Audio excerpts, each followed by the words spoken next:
না, ফুলের মতো ভেঙে গেলাম।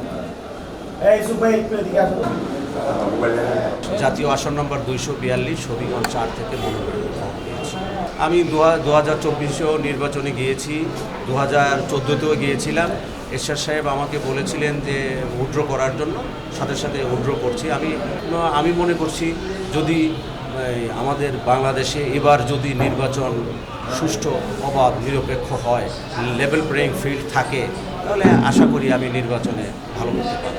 মানে আমার এলাকার জনগণের জন্য আমাদের পল্লীবন্ধু হুসাইন মোহাম্মদ এরশাদের যে নির্বাচনী যে ইশতেহার ছিল, সেই নির্বাচনী ইশতেহারের অনেক কাজই মানে তিনি করে যেতে পারেন নাই। ওনার অসম্পূর্ণ কাজগুলো আমি মনে করি আমি সম্পূর্ণ। আমি 94 নড়াইল 2-এর মনোনয়ন প্রত্যাশী মনোনয়ন নিয়েছি। আমার যে নড়াইল, এটা একটা হতদরিদ্র অঞ্চল, উন্নয়ন বঞ্চিত অঞ্চল। আমি নড়াইলের স্থানীয় রাজনীতির সাথে সবসময় সম্পৃক্ত। আমি নড়াইল ভিক্টোরিয়া কলেজ সংসদে ছিলাম। আমি ছোটবেলা থেকে রাজনীতির পরিমণ্ডলের মানুষ, আমার বাবাও রাজনীতি করতেন। আমি চেষ্টা করবো নড়াইলের সার্বিক উন্নয়ন। নির্বাচনটা কতটুকু গ্রহণযোগ্য হবে, কি সঠিকভাবে হবে কিনা, এ বিষয়ে আমরা এখনো শঙ্কিত। সম্পূর্ণ বিষয়টা নিয়ে আমরা মাননীয় চেয়ারম্যানের উপর দায়িত্ব দিয়েছি। আমরা নির্বাচনে ট্রেনে থাকার আগ্রহ প্রকাশ করেছি, তবে নির্বাচনের সকল সিদ্ধান্ত মাননীয় চেয়ারম্যান নেবেন।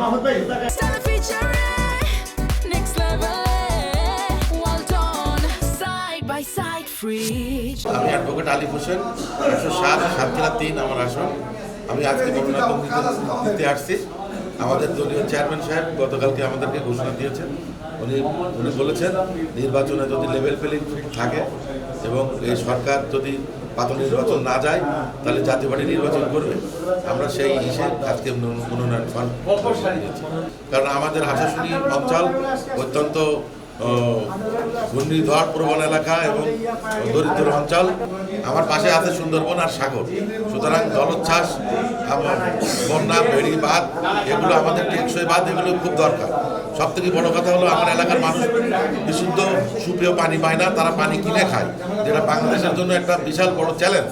আমি যদি নির্বাচিত হতে পারি, ইনশাল্লাহ আমি মানুষকে ফ্রিতে পানি খাওয়ার ব্যবস্থা করে দেবো। আসলে জাতীয় পার্টি বরাবরই ধ্বংসাত্মক রাজনীতি পরিহার করেছে, জনগণের সেবায় কাজ করেছে, জনগণের উন্নয়নে অক্লান্ত ভূমিকা রেখেছে।